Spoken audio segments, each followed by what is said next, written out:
नमस्कार, news night में आप सभी का स्वागत है। मैं हूं आपके साथ आरेंद्र। छत्तीसगढ़ के स्थापना दिवस पर आज प्रधानमंत्री नरेंद्र मोदी नया रायपुर पहुंचे तो राज्य को विकास की बड़ी बड़ी सौगातें दी। पीएम मोदी के रायपुर के दौरे में क्या रहा खास, दिखाएंगे खबर विस्तार से। चर्चा करेंगे बिहार के सियासी रण की, जहां आज भी पक्ष विपक्ष की ओर से तमाम स्टार प्रचारकों का जमावड़ा लगा रहा, तो आरोप और प्रत्यारोप का जो दौर है वो भी लगातार जारी दिखाई दिया। दिखाएंगे खबर आम आदमी पार्टी के प्रमुख अरविंद केजरीवाल पर फिर से लग रहे शीश महल के आरोप की आखिर क्या है पूरी खबर। बताएंगे रक्षा मंत्री राजनाथ सिंह के कुआलालंपुर के दौरे में क्या रहा आज खास। इसके अलावा भी होंगी देश दुनिया की हर जरूरी और महत्वपूर्ण खबर। शुरुआत हेडलाइंस के साथ। 25 साल का हुआ छत्तीसगढ़ राज्य रजत महोत्सव में शामिल हुए प्रधानमंत्री नरेंद्र मोदी।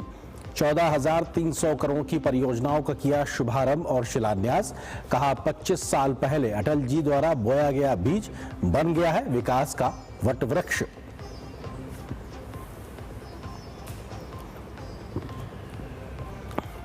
प्रधानमंत्री ने किया छत्तीसगढ़ की नवनिर्मित विधानसभा और संग्रहालय का उद्घाटन। कहा नक्सलवाद को हराकर समृद्धि, सुरक्षा और स्थायित्व का प्रतीक बना राज्य। ब्रह्मा कुमारी के शांति शिखर का भी किया उद्घाटन। दिल की सफल सर्जरी करा चुके बच्चों से की दिल की बात।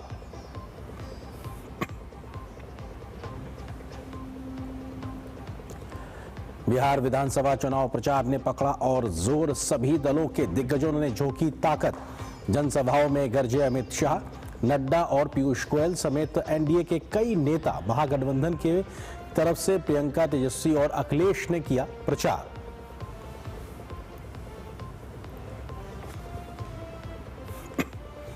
तेज हुआ पंजाब में शीश महल 2.0 का विवाद। भाजपा ने बोला हमला। कहा दिल्ली को लूटने के बाद अब पंजाब को लूटने की तैयारी। आपकी सफाई पर भड़की स्वाति मालीवाल। पूछा अगर यह कैंप कार्यालय है तो जनता के लिए बंद क्यों है बंगले के दरवाजे।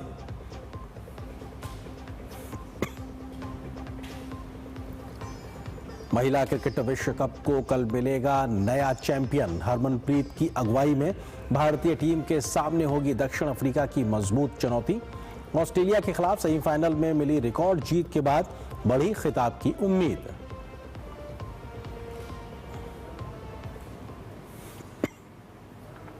शुरुआत करते हैं आज की महत्वपूर्ण खबर के साथ। छत्तीसगढ़ राज्य के गठन के 25 वर्ष पूरे हो गए हैं।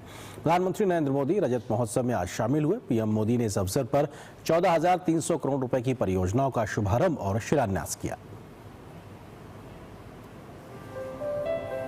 छत्तीसगढ़ को प्रधानमंत्री नरेंद्र मोदी के हाथों हजारों करोड़ की विकास परियोजनाओं का उपहार मिला।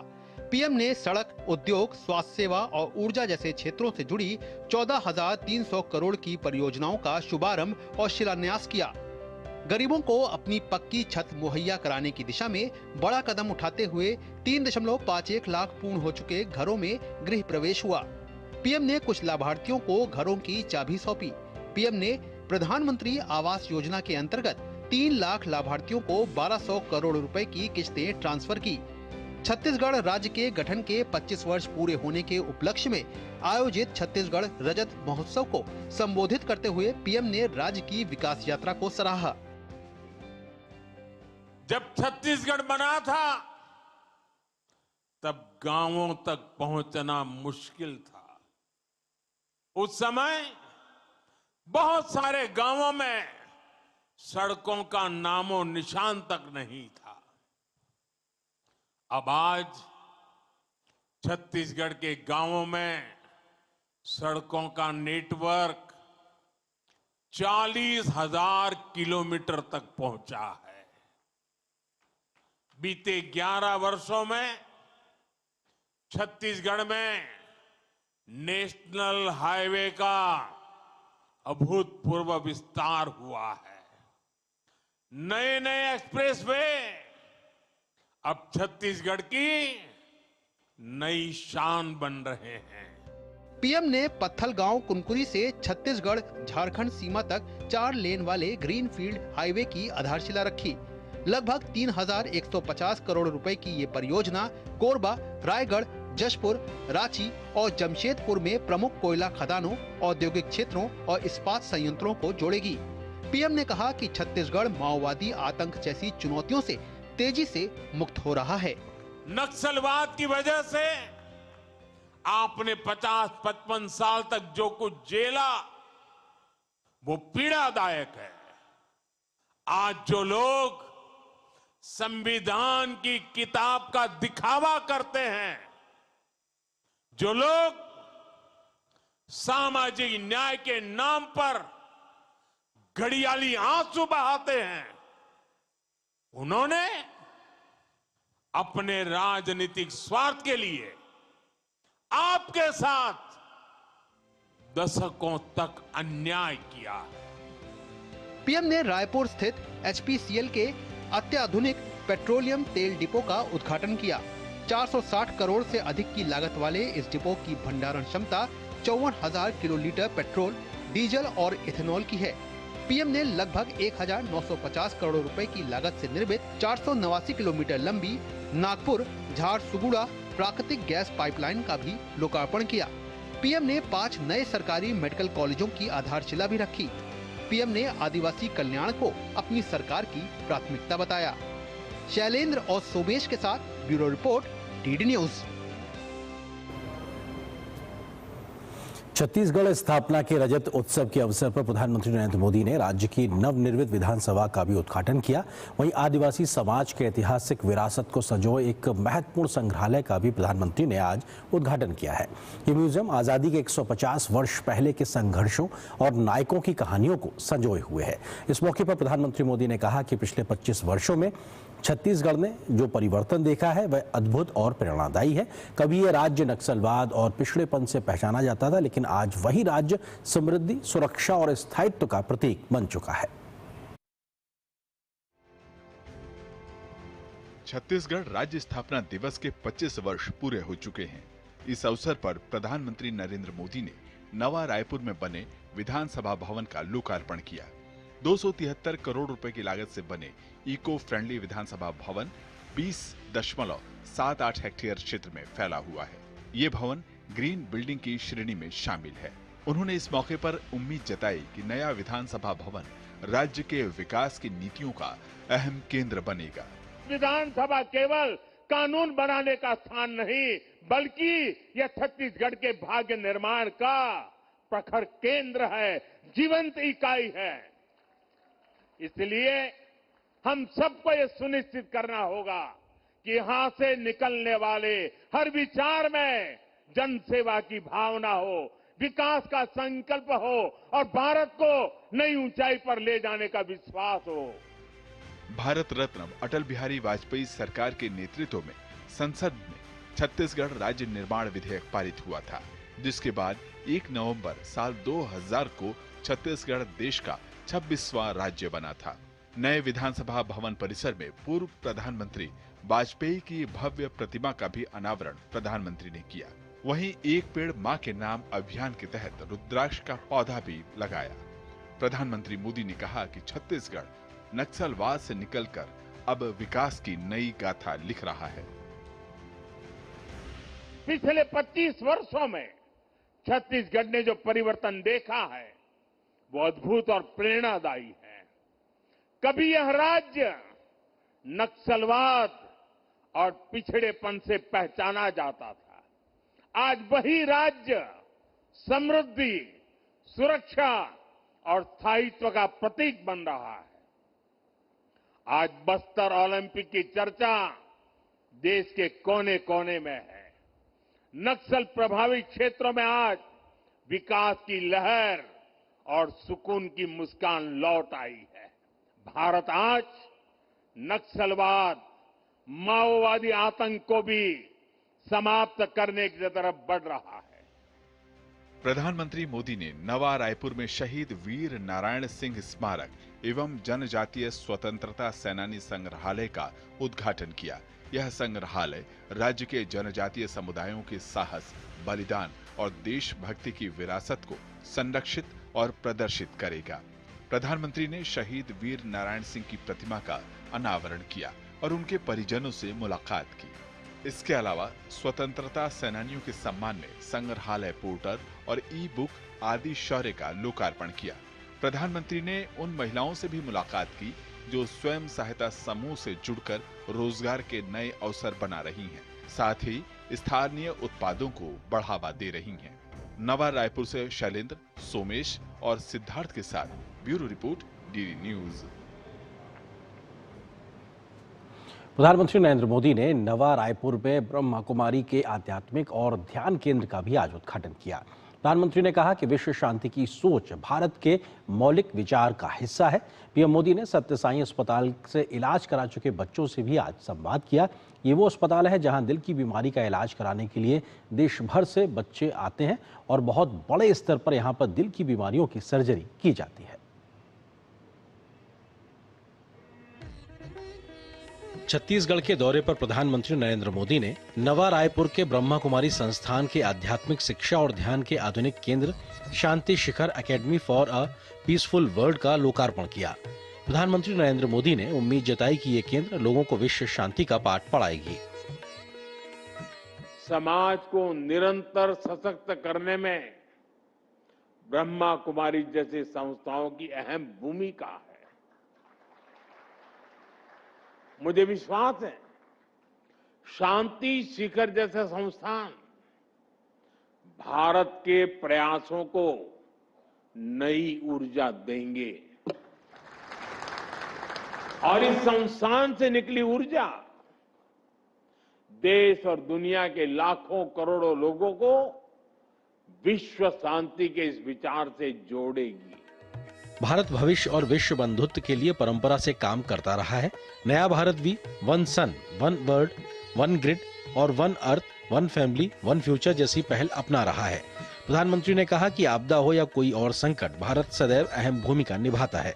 ग्लोबल पीस के मिशन में जितनी अहमियत विचारों की होती है, उतनी ही बड़ी भूमिका व्यवहारिक नीतियां और प्रयासों की भी होती है। भारत इस दिशा में आज अपनी भूमिका पूरी ईमानदारी से निभाने का प्रयास कर रहा है।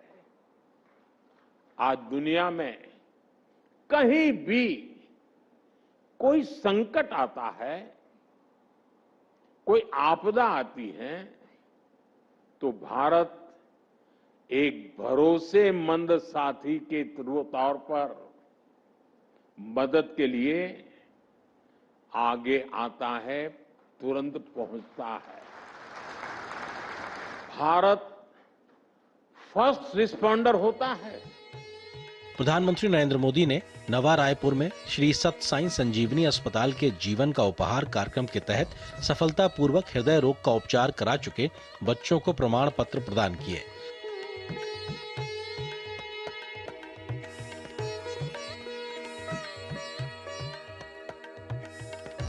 प्रधानमंत्री ने अस्पताल से अपने हृदय रोगों का सफलतापूर्वक इलाज करा चुके बच्चों से दिल की बातचीत कर उनका हालचाल जाना। मेरा 2014 में ऑपरेशन हुआ था, तब मैं 14 महीने का था। अब मैं बिल्कुल स्वस्थ हूँ और मैं क्रिकेट में बहुत। अच्छा, रेगुलर चेकअप कराते हो? Yes sir. क्योंकि अब आपको 11 साल हो गए हैं आपका ऑपरेशन किए। Yes sir. हैं? तो रेगुलर चेकअप कराते हो? Yes sir. कैसा लगता था जब अस्पताल में आना पड़ा?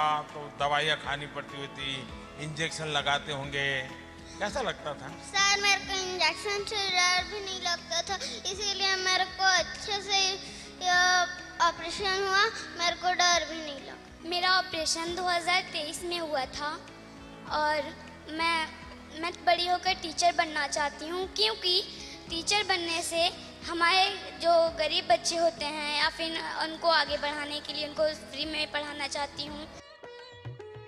इस अस्पताल से अब तक हजारों बच्चे दिल की सफल सर्जरी करा चुके हैं। शैलेंद्र, सोमेश और सिद्धार्थ के साथ ब्यूरो रिपोर्ट, डीडी न्यूज। चलिए, मेरी बहुत बहुत शुभकामनाएं आपको।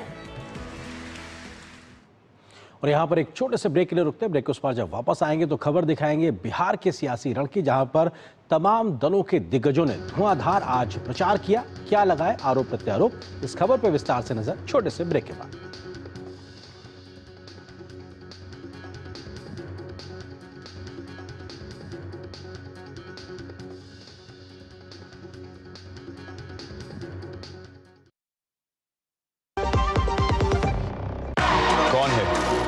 जो जोड़े देश को।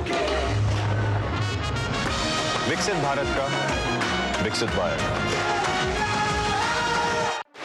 मैं हूं देश का दिल, देश की धड़कन, गौरवशाली परंपरा, समृद्ध संस्कृति, अप्रतिम प्राकृतिक संपदा को सहेजे हुए स्थापना की 70वीं सीढ़ी पर सशक्त सक्षम नेतृत्व के साथ डॉक्टर मोहन यादव का अभ्युदय मध्य प्रदेश, अतुल्य मध्य प्रदेश।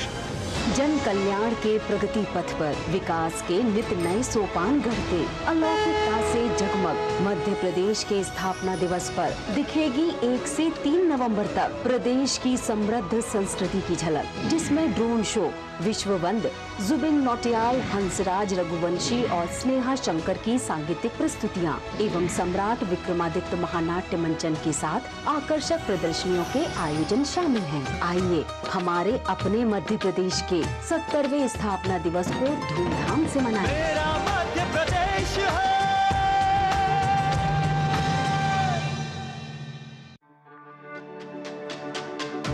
मेरी पसंद, मेरी पसंद,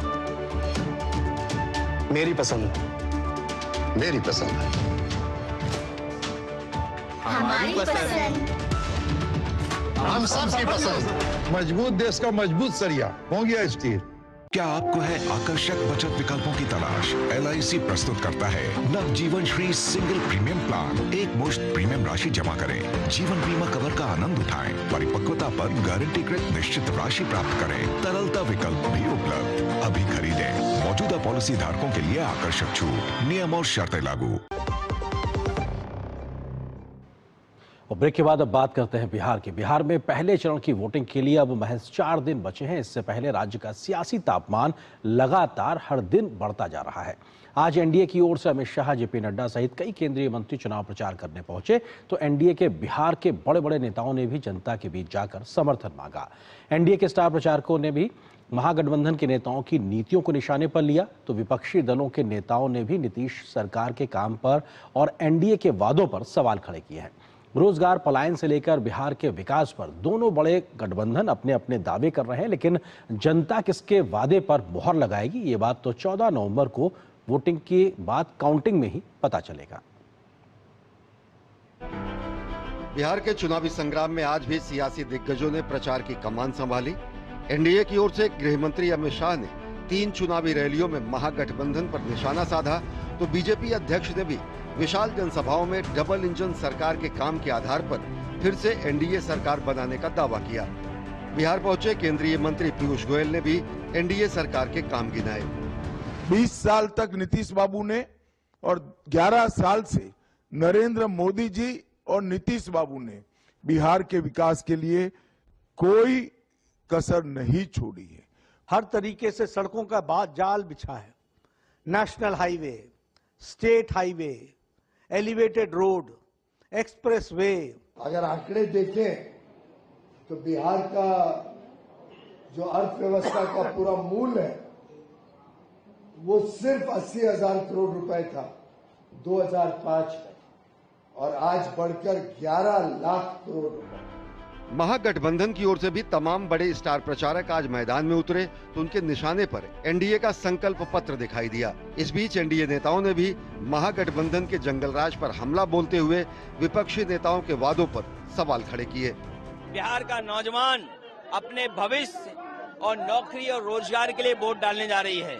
जिन्होंने पलायन कराया, इस बार उनको सबक सिखाने का काम जनता करेगी। खुद अपने पैरों पे खड़े हो जाओ और हम तैयार हैं, सरकार बनाएंगे, आपके लिए काम करेंगे, संघर्ष करेंगे, आपके लिए समर्पित रहेंगे। आज यूनाइटेड एनडीए है और डिवाइडेड महागठबंधन है। जो फ्रेंडली फाइट चल रही है, अपने ही गठबंधन के घटक दलों के विरोध में ना वो प्रचार करने जा रही हैं, तो इसका असर बाकी सीटों पे भी पड़ेगा ही पड़ेगा। पहले से पता है बिहार के लोगों को कि लालू जी पहले महिला बिल फाड़े थे और आज महिला को उद्योग लगाने के लिए जो 2 लाख रुपए की राशि दी जा रही है उसको भी रोकवाने के लिए रोज आवेदन दे रहे हैं। बीते दिनों मोकामा में हुए हत्याकांड के बाद से विपक्षी दल इस मुद्दे पर लगातार बयान देकर नीतीश सरकार पर हमला बोल रहे हैं। तो वहीं एनडीए नेताओं ने कहा है कि नीतीश सरकार में कानून का राज है, जबकि लालू प्रसाद यादव की सरकार में अपराधियों को सरकार का संरक्षण प्राप्त था। हत्या हुई, किसी एक व्यक्ति पे कार्रवाई नहीं हुई। कहाँ है चुनाव आयोग? चुनाव आयोग मर गया है क्या चुनाव आयोग का कानून केवल विपक्षी लोगों के लिए है, सत्ता पक्ष के लोगों के लिए कोई कानून नहीं है। बिहार में कानून का राज है और जब इसकी जांच रिपोर्ट आएगी तभी इस पर कुछ विस्तृत तौर पर बताया जा सकता है। बिहार में 2 चरणों में होने वाले विधानसभा चुनाव से पहले वादों की फहरिस्त जारी हो चुकी है, तो वहीं चुनावी तपिश के बीच सियासी आरोप प्रत्यारोप की गर्माहट बढ़ती जा रही है। 6 और 11 नवंबर को मतदान के बाद 14 नवंबर की काउंटिंग के बाद पता चलेगा कि इस बार बिहार में किसकी सरकार बनेगी। Bureau report, DD news. तो बिहार के सियासी संग्राम पे हम करेंगे चर्चा, लेकिन उससे पहले एक छोटे से ब्रेक के लिए रुकते हैं। भारत सरकार ने सभी देशवासियों के हित में टर्म लाइफ इंश्योरेंस से जीएसटी पूरी तरह से हटाकर 0 कर दिया है। इससे टर्म लाइफ इंश्योरेंस काफी सस्ता हो गया है। पॉलिसी बाजार पर अब 1 करोड़ का टर्म लाइफ इंश्योरेंस सिर्फ 400 रुपए महीने से शुरू। मैं हूं देश का दिल, देश की धड़कन, गौरवशाली परंपरा, समृद्ध संस्कृति, अप्रतिम प्राकृतिक संपदा को सहेजे हुए स्थापना की 70वीं सीढ़ी पर सशक्त सक्षम नेतृत्व के साथ डॉक्टर मोहन यादव का अभ्युदय मध्य प्रदेश, अतुल्य मध्य प्रदेश। जन कल्याण के प्रगति पथ पर विकास के नित नए सोपान गढ़ते अलौकिकता से जगमग मध्य प्रदेश के स्थापना दिवस पर दिखेगी 1 से 3 नवंबर तक प्रदेश की समृद्ध संस्कृति की झलक, जिसमें ड्रोन शो, विश्ववंद, जुबिन नौटियाल, हंसराज रघुवंशी और स्नेहा शंकर की सांगीतिक प्रस्तुतियां एवं सम्राट विक्रमादित्य महानाट्य मंचन के साथ आकर्षक प्रदर्शनियों के आयोजन शामिल हैं। आइए हमारे अपने मध्य प्रदेश के 70वें स्थापना दिवस को धूमधाम से मनाएं। मेरा मध्य प्रदेश है। जब धरती चीर कर निकलता है लोहे का पत्थर और मिलता है मोंगिया के जोश से, फिर तपता है, पिघलता है और बनता है फौलाद। अब होता है सरिया सारी खूबियों के साथ। मोंगिया स्टील, मजबूत देश का मजबूत सरिया। ओ हरि भैया, अरे वाह, खेतों में कौन सी फसल लगाए हो? 12 महीने कमा कर दे ऐसी फसल। क्या? मैंने नया व्यवसाय शुरू किया है। उसके लिए पैसे? इसमें किसी निवेश की जरूरत ही नहीं। अच्छा मुखिया जी। अरे मुखिया जी नमस्ते। अरे हरी, कब आ रहे हो? आप बस चलिए, मैं पहुंचता हूं। अब मैं LIC एजेंट हूं। LIC एजेंट बनो, अब बड़ा सोचो। हमारी वेबसाइट पर जाएं या अपनी नजदीकी LIC शाखा से संपर्क करें। और ब्रेक के बाद अब हम चर्चा करते हैं बिहार के सियासी संग्राम की, और इससे जुड़ा है आज का हमारा विशेष। बिहार का सियासी मैदान, दिग्गजों ने संभाली कमान, क्योंकि आज दोनों तरफ से धुआंधार प्रचार अभियान देखने को मिला। तमाम बड़े नेता चुनावी रण में उतरे। इस खबर पर बातचीत करने के लिए हमारे साथ में खास मेहमानों का पैनल मौजूद है। मनीष पांडे हैं, प्रवक्ता भारतीय जनता पार्टी के। इसके अलावा प्रमोद कुमार सिन्हा जी हैं, प्रवक्ता राष्ट्रीय जनता दल के, और वरिष्ठ पत्रकार विनय कुमार जी। आप तीनों का बहुत बहुत स्वागत है। मनीष पांडे जी, शुरुआत आपसे, क्योंकि आपके तमाम स्टार प्रचारक आज भी रण में एक तरीके से बिहार के चुनावी रण में मौजूद थे, और लगातार आप लोग विपक्ष के जंगल राज को निशाना बना रहे हैं। लेकिन विपक्ष अभी भी ये कह रहा है कि साहब आपके 20 साल का रिपोर्ट कार्ड कहां है, कहां हुआ है विकास, क्योंकि वो कह रहे हैं कि अब बिहार बदलाव चाहता है। मनीष जी। देखिए, यह बदलाव विपक्ष को तो दिखेगा नहीं, क्योंकि वो देखना ही नहीं चाहती।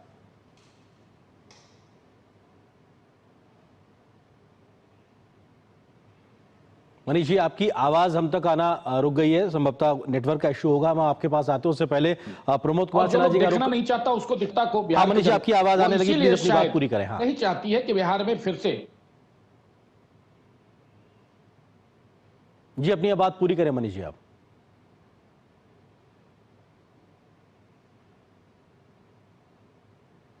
हम प्रमोद कुमार सिन्हा जी का रुख करते हैं। प्रमोद जी, क्योंकि जब तक मनीष जी के नेटवर्क का थोड़ा इशू सेटल होता है, आपसे समझते हैं, क्योंकि आप लोग भी लगातार वायदे कर रहे हैं और कह रहे हैं कि साहब बिहार की जनता बदलाव कर रही है, लेकिन एनडीए की सरकार कह रही है कि साहब इतना ज्यादा धरातल तैयार किया है विकास का, और बिहार में अब फिर से जंगल राज नहीं आने देंगे, यही सुशासन की सरकार चलने वाली है। प्रमोद जी। और देखिए आर्येंद्र जी, हम बिहार की जनता से वायदे कर रहे हैं, लेकिन वो संकल्प है, हमारा प्रण है, दृढ़ इच्छा शक्ति और विजन हमारे नेता आदरणीय तेजस्वी प्रसाद यादव जी का है। जिन वायदों को लेकर के हम 2020 बिहार विधानसभा चुनाव में जाने का काम किए थे और मात्र 17 माह के कार्यकाल में उन वायदों पे हम लोगों ने खड़ा उतरने का काम किया, 5 लाख सरकारी नौकरी देने का काम किया, 3.5 लाख प्रक्रियाधीन करने का काम किया और 4.5 लाख नियोजित शिक्षकों को राजकर्मी का दर्जा देने का काम किया था। IT policy, tourism policy, sports policy लाने का काम किया था। ये मात्र 17 माह का सेवा काल था जिसमें हम लोगों ने अपने दृढ़ इच्छा शक्ति से उस काम को अंजाम देने का काम किया। लेकिन प्रमोद जी वो कहते हैं कि उस समय मुख्यमंत्री तो नीतीश जी थे, वो ये कहते हैं उस समय तो मुख्यमंत्री नीतीश जी ही थे, तो ऐसे में कह देना कि साहब सिर्फ आरजेडी ने कर दिया, ये एक तरीके से क्रेडिट लेने की होड़ है आपकी, वो ये आरोप लगाते हैं आप पे। आर्येंद्र जी पिछले 30 वर्षों से माननीय मुख्यमंत्री नीतीश कुमार जी हैं, लेकिन मैं बात सिर्फ 17 महीने का कर रहा हूं। अगर इनको सरकारी नौकरी देनी होती तो बाकी के कालखंड में ये सरकारी नौकरी दे दिए होते, लेकिन जब हमारे नेता ने घोषणा किया 2020 विधानसभा चुनाव के पहले, तब यही माननीय मुख्यमंत्री नीतीश कुमार जी कहते थे असंभव, कहता है नौकरी देंगे, पैसा कहां से लाएगा, बाप के घर से लाएगा। 2 साल तक इनकी सरकार रही, उसके बाद भी मात्र 0.03% वोट के अंतर से हमारी सरकार नहीं बन पाई थी। उसके बाद तो 9 अगस्त 2022 तक इनकी सरकार थी, क्यों नहीं दे दिए थे नौकरी? इन्होंने तो वायदा किया था ना 19 लाख देने का, क्यों नहीं दिए? लेकिन हम सरकार में इसलिए गए क्योंकि हमने जनता से कमिटमेंट करने का काम किया था, उस कमिटमेंट पर हम तेजी से काम किए और आज बिहार की जनता के जनविश्वास के प्रतीक हमारे नेता हैं। आज हमारे लेकिन प्रमोद जी, क्योंकि नौकरी पे आप बात कर रहे हैं तो उस पे सवाल ये भी उठता है कि बीजेपी एनडीए आप पे आरोप लगाते हैं कि साहब जमीन के बदले नौकरी का मॉडल है आपके पास में, तो आप जो वायदा कर रहे हैं वो जनता को ही महंगा पड़ने वाला है, वो आरोप लगाते हैं आप पे। अच्छा, 5 लाख सरकारी नौकरी हम लोगों ने देने का काम किया, बताइए कि किससे क्या हुआ नहीं हुआ?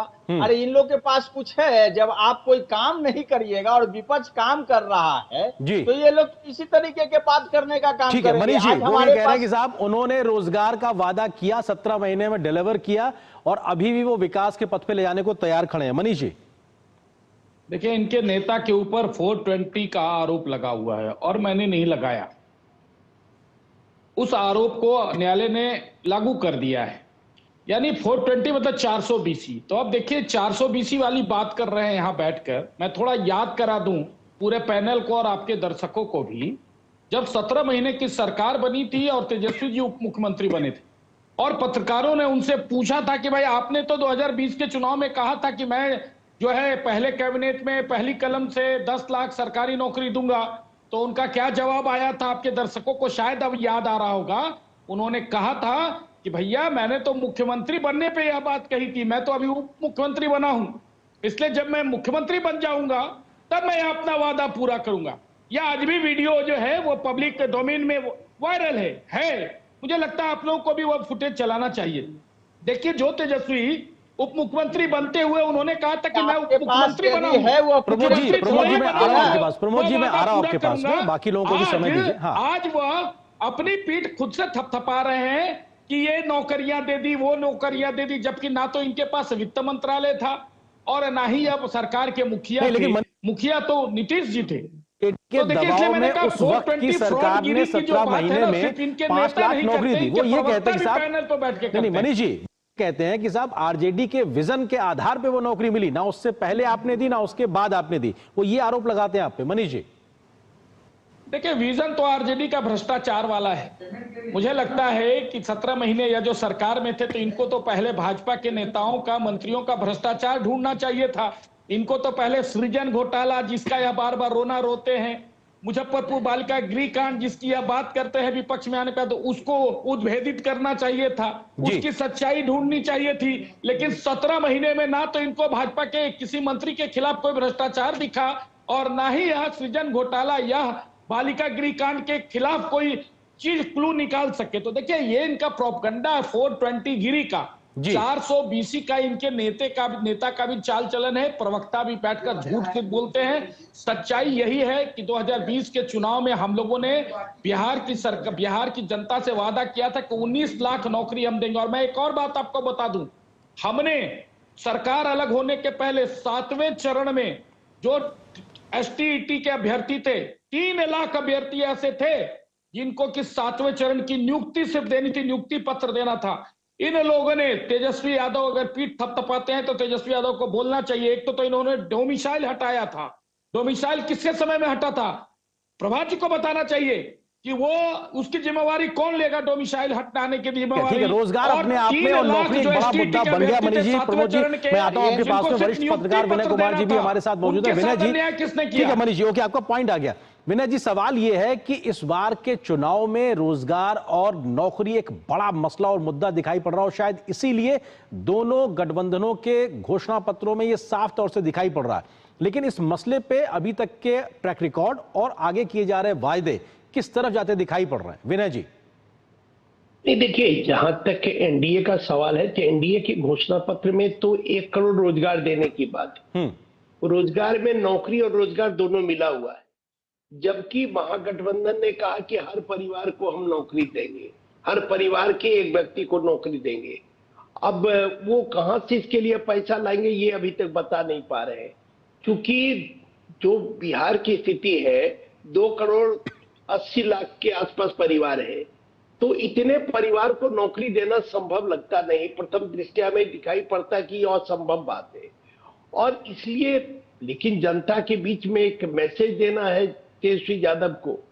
भाई, तेजस्वी यादव चाहते हैं किसी न किसी प्रकार हम आ जाए सरकार में, लेकिन सरकार में आने के लिए आपको ब्लूप्रिंट बताना पड़ेगा ने कि आप अगर पैसा, इतनी नौकरी देंगे तो पैसा कहां से आएंगे।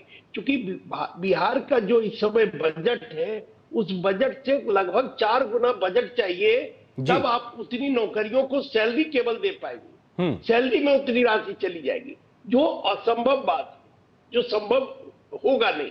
तो मुझे लगता है कि जो नीतीश कुमार के साथ एक बड़ी बात क्या है कि वो इंजीनियर है, इंजीनियरिंग दिमाग रखते हैं, और वो जो काम करते हैं वो नपातुला काम करते हैं। नौकरी तो वो जब पहली बार या दूसरी बार कह सकते हैं, पहली बार तो 2000 में 7 दिन के लिए मुख्यमंत्री बने थे, लेकिन जब दूसरी बार मुख्यमंत्री बने 2005 के नवंबर में, तब से वो नौकरी देने का काम कर रहे हैं। और शिक्षकों की भर्ती जिस तरह से उन्होंने की, लाखों लाख शिक्षक की उन्होंने भर्ती की, तो नीतीश कुमार का एक सिस्टमैटिक ढंग है। तेजस्वी यादव उनके साथ रहे हैं, 2 बार उनके साथ उप मुख्यमंत्री रहे हैं, जरूर कुछ बात सीखे होंगे नीतीश कुमार से तेजस्वी यादव। ठीक है सर, समय का थोड़ा सीमा। जल्दी से प्रमोद जी, एक सवाल आपसे दूसरा मैं ले रहा हूं कि अभी भी महागठबंधन का कई सीटों पे फ्रेंडली फाइट है, ये संदेश बेहतर जनता में नहीं जा रहा? क्या महागठबंधन में सब कुछ ठीक है? छोटा सा जवाब आपसे प्रमोद जी। आर्येंद्र जी, महागठबंधन ने क्लियर कर दिया है कि कौन सीट पर हमारे कौन प्रत्याशी हैं। ये कंफ्यूजन यदि मीडिया के बीच में है तो है, जनता के बीच में नहीं है, पहली बात। दूसरी बात, अभी विनय जी कह रहे थे कि 2005 से जो है माननीय मुख्यमंत्री नीतीश कुमार जी नौकरी दे रहे थे नियोजन के आधार पर, संविदा के आधार पर, न कि सरकारी नौकरी दे रहे थे। ये बात को आप समझ लीजिए। पीएससी के माध्यम से सरकारी नौकरी देने की बात हमारे नेता आदरणीय तेजस्वी प्रसाद यादव जी ने कही थी, और तब उन्होंने कहा था कि असंभव है, लेकिन हमने संभव कर दिया। वेतन मिल रहा है ना उन लोगों को, जो 5 लाख सरकारी नौकरी दिया गया, वेतन मिल रहा है। ठीक है मनीष जी, जल्दी से आपका जवाब, क्योंकि मनीष जी, मनीष जी सवाल ये है, सवाल ये है कि लगातार महागठबंधन कह रहा है कि साहब बिहार को बिहारी लोग ही चलाएंगे, और मुख्यमंत्री फेस को लेकर लगातार वो सवाल खड़े कर रहे हैं, और आपके ऊपर ये दबाव बना रहे हैं कि साहब चेहरा घोषित कीजिए आप लोग, और वो कह रहे हैं कि बाहरी नहीं, बिहारी चलाएगा बिहार। भैया, हमारे गृह मंत्री जी ने तो बड़ा स्पष्ट कह दिया कि ना तो बिहार में कोई वैकेंसी है मुख्यमंत्री पद के लिए, और ना ही दिल्ली में है। मुझे लगता है कि जो समझदार लोग हैं उनको समझने के लिए इतना काफी है। अब इससे ज्यादा की बात होगी तो महागठबंधन से पूछना चाहिए कि जब वो अपना तेजस्वी पत्र, जिसमें राहुल का कहीं कोई नाम नहीं है, राहुल गांधी का कोई चेहरा नहीं है, ना ही दीपांकर भट्टाचार्य का चेहरा है, ना ही मुकेश सहनी का चेहरा है। अरे मनीष जी है, तो लेकिन छोटा है लेकिन फ्रंट पेज पे है, आप देखिएगा उसमें। नहीं, ठीक है, लेकिन समय सीमित है। बहुत बहुत शुक्रिया आप तीनों मेहमानों का जुड़ने के लिए, सियासी बहस में शामिल होने के लिए शुक्रिया आपका। और यहाँ पर एक छोटे से ब्रेक के लिए रुकते हैं। ब्रेक उस पार जब वापस आएंगे तो खबर दिखाएंगे कि पंजाब में बन रहा केजरीवाल का शीश महल 2.0, इसको लेकर कैसे शुरुआत हो गई है नई सियासत की। क्या है खबर, विस्तार से नजर छोटे से ब्रेक में।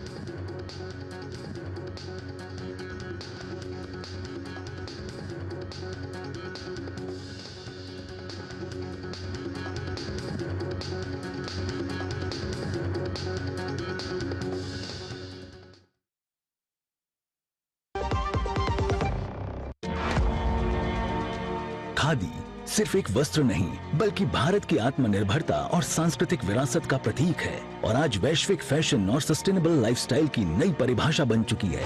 वर्ष 2024-25 में वर्ष 2013-14 के मुकाबले 1,16,000 करोड़ रुपए के खादी ग्रामोद्योग प्रोडक्ट्स का उत्पादन, जो लगभग 350% की वृद्धि है। 1,70,000 करोड़ रुपए के खादी ग्रामोद्योग प्रोडक्ट्स की रिकॉर्ड बिक्री अर्थात 450% वृद्धि दर्ज हुई और साथ ही पिछले 11 वर्षों में लगभग 2 करोड़ लोगों को केवीआईसी ने रोजगार दिया। तो आइए भारत की आत्मनिर्भरता को बढ़ावा दें और खरीदें खादी और ग्रामोद्योग उत्पाद। विजिट करें नजदीकी खादी स्टोर।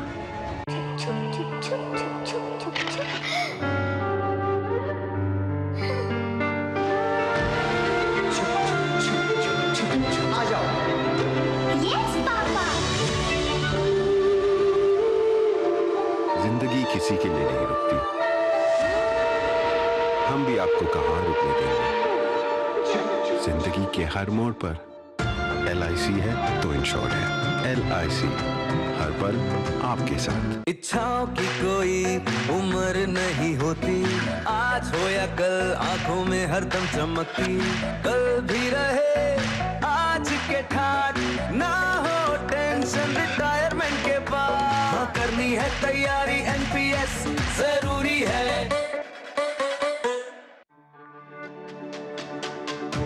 मेरी पसंद, मेरी पसंद, मेरी पसंद, मेरी पसंद, हमारी पसंद, हम सबकी पसंद। मजबूत देश का मजबूत सरिया मोंगिया स्टील। हेलो राजेश जी, मैं पुलिस थाने से बोल रहा हूँ। फिर से आप डिजिटल अरेस्ट में हो, दूसरे कमरे में जाइए अकेले। आपके पार्सल में ड्रग्स मिले हैं, लंबे जाएंगे। 10 लाख दीजिए, बच जाएंगे। सर इतने कहाँ से? एक लिंक भेजा है, अभी प्रोसेसिंग के लिए 2 लाख भेजिए, बाकी बाद में। 2 लाख? क्या हुआ पापा? बेटा ये कह रहे हैं कि मेरे पार्सल में से ड्रग्स मिले हैं। अरे काट दिया। पैनिक मत कीजिए पापा, डिजिटल अरेस्ट जैसा कुछ नहीं होता है, ये सब फ्रॉड है। फ्रॉड? पुलिस, बैंक, RBI इत्यादि के नाम से आने वाले साइबर अपराधियों के फोन या वीडियो कॉल से सावधान रहें। उन्हें कोई पैसे ना भेजें और तुरंत पुलिस में रिपोर्ट करें। अगर समझदारी नहीं दिखाओगे तो पैसे गवाओगे। RBI कहता है जानकार बनिए, सतर्क रहिए। दिल्ली के पूर्व मुख्यमंत्री और आम आदमी पार्टी के राष्ट्रीय अध्यक्ष अरविंद केजरीवाल एक बार फिर से एक बंगले को लेकर सवालों के घेरे में हैं। दरअसल भाजपा ने दावा किया है कि पंजाब सरकार ने चंडीगढ़ में अरविंद केजरीवाल को 2 एकड़ का आलीशान बंगला आवंटित किया, जिसकी सैटेलाइट तस्वीर भी भाजपा ने अपने एक्स हैंडल में जारी की है, जिसको लेकर अब भाजपा और आम आदमी पार्टी के बीच आरोप प्रत्यारोप का नया दौर शुरू हो गया है। तस्वीरों में दिख रही ये सैटेलाइट तस्वीर दरअसल अरविंद केजरीवाल का शीश महल 2.0 है। ये कहना है भाजपा का। दरअसल बीजेपी ने शुक्रवार को दावा किया कि पंजाब में सत्तारूढ़ आम आदमी पार्टी ने दिल्ली के पूर्व मुख्यमंत्री अरविंद केजरीवाल को चंडीगढ़ में एक आलीशान बंगला आवंटित किया है और बीजेपी ने इसे शीश महल 2.0 करार दिया है, जिसकी सैटेलाइट तस्वीर भी भाजपा ने अपने एक्स हैंडल से ट्वीट की है। दिल्ली भाजपा के अध्यक्ष वीरेंद्र सचदेवा ने कहा है कि केजरीवाल पहले ही दिल्ली में जद्दोजहद करके बंगला आवंटित करवा चुके हैं, लेकिन अब पंजाब सरकार ने केजरीवाल को किस कोटे के तहत इतना आलीशान बंगला आवंटित किया है। उन्होंने कहा कि दिल्ली को लूटने के बाद अब पंजाब को लूटने की तैयारी है। केजरीवाल आम आदमी पार्टी के राष्ट्रीय अध्यक्ष हैं, दिल्ली में ऑलरेडी एक बंगला जिद्दोजहद करके वो ले चुके हैं।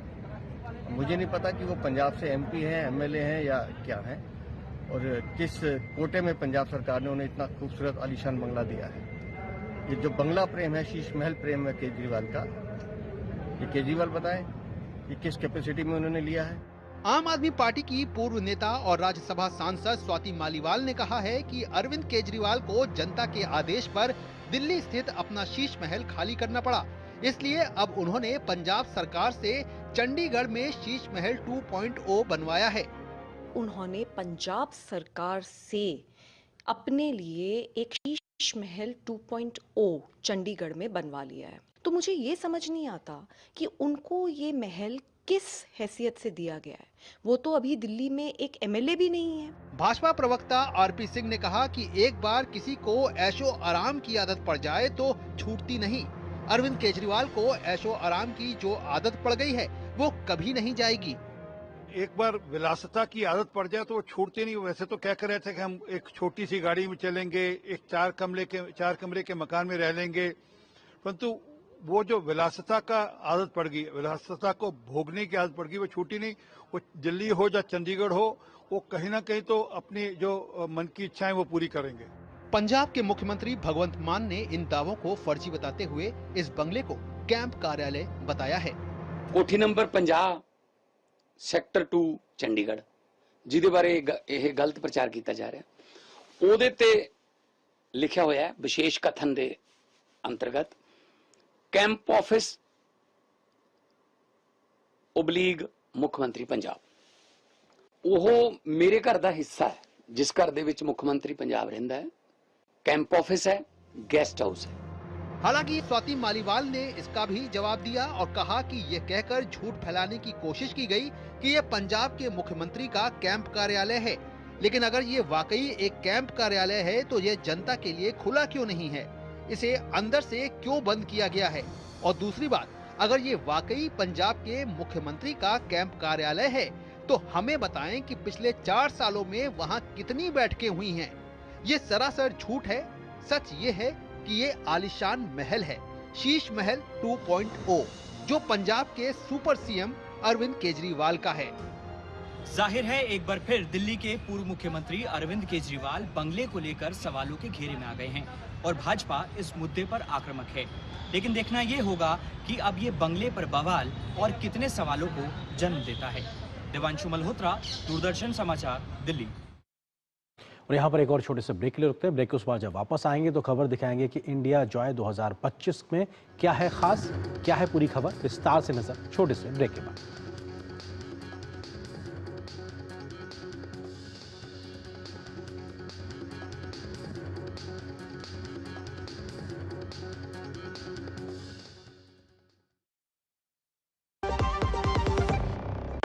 कौन है जो जोड़े देश को?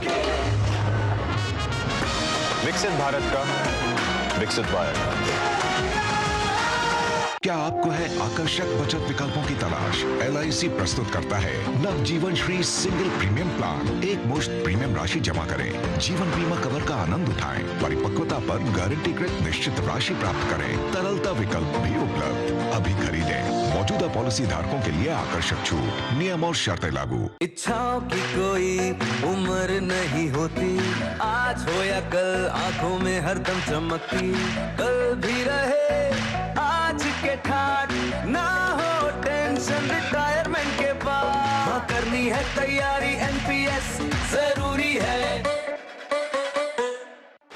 मैं हूं देश का दिल, देश की धड़कन, गौरवशाली परंपरा, समृद्ध संस्कृति, अप्रतिम प्राकृतिक संपदा को सहेजे हुए स्थापना की 70वीं सीढ़ी पर सशक्त सक्षम नेतृत्व के साथ डॉक्टर मोहन यादव का अभ्युदय मध्य प्रदेश, अतुल्य मध्य प्रदेश। जन कल्याण के प्रगति पथ पर विकास के नित नए सोपान गढ़ते अलौकिकता से जगमग मध्य प्रदेश के स्थापना दिवस पर दिखेगी 1 से 3 नवंबर तक प्रदेश की समृद्ध संस्कृति की झलक, जिसमें ड्रोन शो, विश्ववंद, जुबिन नौटियाल, हंसराज रघुवंशी और स्नेहा शंकर की सांगीतिक प्रस्तुतियां एवं सम्राट विक्रमादित्य महानाट्य मंचन के साथ आकर्षक प्रदर्शनियों के आयोजन शामिल हैं। आइए हमारे अपने मध्य प्रदेश के 70वें स्थापना दिवस को धूमधाम से मनाएं। मेरा मध्य प्रदेश है।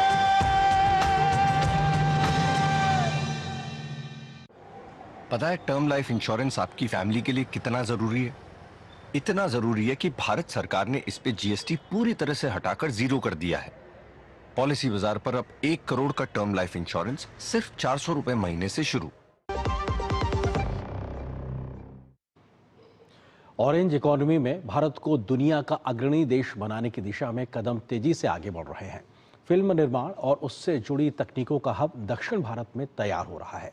आज हैदराबाद वीएफएक्स और गेमिंग इंडस्ट्री के लिए बड़ा हब बनकर उभर रहा है। हैदराबाद में इंडिया जॉय सम्मेलन के 8वें संस्करण में दुनिया के फिल्म और एनिमेशन इंडस्ट्री के दिग्गज जुट रहे हैं। हैदराबाद में इंडिया जॉय 2025 की शुरुआत हो चुकी है।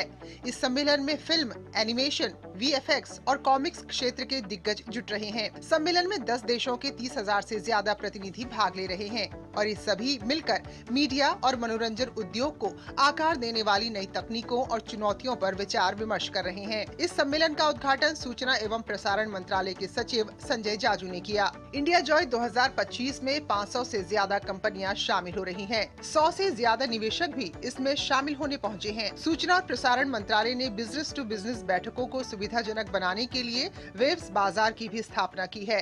When Waves happened, the Honorable Prime Minister mentioned that Waves is not just an event, it's a movement. Waves Bazaar and this entire canvas of Waves is to take our media entertainment industry to global heights and not just create employment and economic imperatives, but at the same time it's also going to provide the soft push to our presence across the world. Bharat सरकार के create in India challenge को देश भर के creators से जबरदस्त प्रतिक्रिया मिल रही है। भारत ने भारतीय रचनात्मक प्रौद्योगिकी संस्थान की स्थापना की है ताकि युवाओं की प्रतिभा रचनात्मक फील्ड में उभर सके।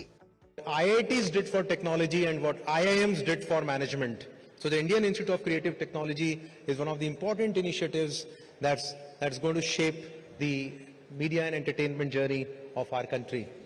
इस सम्मेलन में भारत के गेमिंग मार्केट पर भी विस्तार से चर्चा हुई। भारत का गेमिंग मार्केट तेजी से आगे बढ़ रहा है। वर्तमान में भारतीय गेमिंग मार्केट $3.1 बिलियन का है, जो 2028 तक बढ़कर $6 बिलियन का हो जाएगा। देश में वीएफएक्स में 25% हिस्सेदारी के साथ हैदराबाद अब देश की पिक्सल सिटी बन रहा है। भारत के साथ विदेशों में रहने वाले 50 लाख से ज्यादा भारतीयों के मनोरंजन के साथ ही वैश्विक दर्शकों की जरूरतों को पूरा करने के अवसर भी बढ़ रहे हैं। Bureau report, DD news.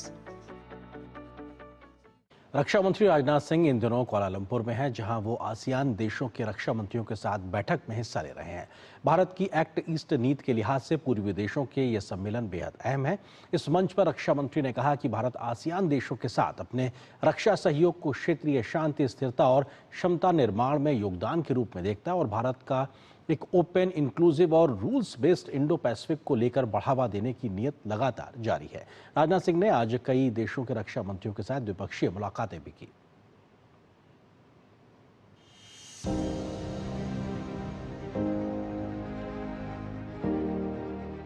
रक्षा मंत्री राजनाथ सिंह ने मलेशिया के कुआलालंपुर में आसियान देशों के रक्षा मंत्रियों और संवाद साझेदारों की बैठक को संबोधित किया। उन्होंने कहा कि भारत के लिए एडीएमएम प्लस उसकी एक्ट ईस्ट नीति और व्यापक इंडो पैसिफिक विजन का अभिन्न हिस्सा है। भारत शुरुआत से ही एडीएमएम प्लस का एक्टिव और कंस्ट्रक्टिव पार्टिसिपेंट रहा है। भारत ने कैपेसिटी बिल्डिंग, ज्वाइंट ट्रेनिंग और नॉलेज शेयरिंग को बढ़ावा दिया है। यह हमारे इस विश्वास को दर्शाता है कि सिक्योरिटी कोऑपरेशन कॉम्प्रिहेंसिव और पीपुल सेंट्रिक होने चाहिए। रक्षा मंत्री राजनाथ सिंह ने कहा कि भारत आसियान देशों के साथ अपने रक्षा सहयोग को क्षेत्रीय शांति, स्थिरता और क्षमता विकास में योगदान के रूप में देखता है। उन्होंने कहा कि भारत एक ओपन, इंक्लूसिव और रूल्स बेस्ड इंडो पैसिफिक को बढ़ावा देता है। भारत का दृष्टिकोण सदैव स्पष्ट रहा है, एक ओपन, इंक्लूसिव और रूल्स बेस्ड इंडो पैसिफिक। हमारा रूल ऑफ लॉ पर जोर, विशेषकर United Nations convention on the law of the sea UNCLOS पर और freedom of navigation and overflight का समर्थन किसी देश के विरुद्ध नहीं बल्कि पूरे रीजनल स्टेक होल्डर्स के हितों की रक्षा के लिए है। बैठक से इतर रक्षा मंत्री ने कुआलालंपुर में वियतनाम के रक्षा मंत्री फान वान गियांग से मुलाकात की। इसके साथ ही उन्होंने दक्षिण कोरिया के रक्षा मंत्री आन जी वाई यू बैक से मिलकर भी खुशी जाहिर की। वहीं न्यूजीलैंड की रक्षा मंत्री जूडिथ कॉलिंस से मुलाकात के बाद रक्षा मंत्री राजनाथ सिंह ने सोशल मीडिया पर जानकारी दी कि उन्होंने कॉलिंस को भारत आने का निमंत्रण दिया है। Bureau report, DD news.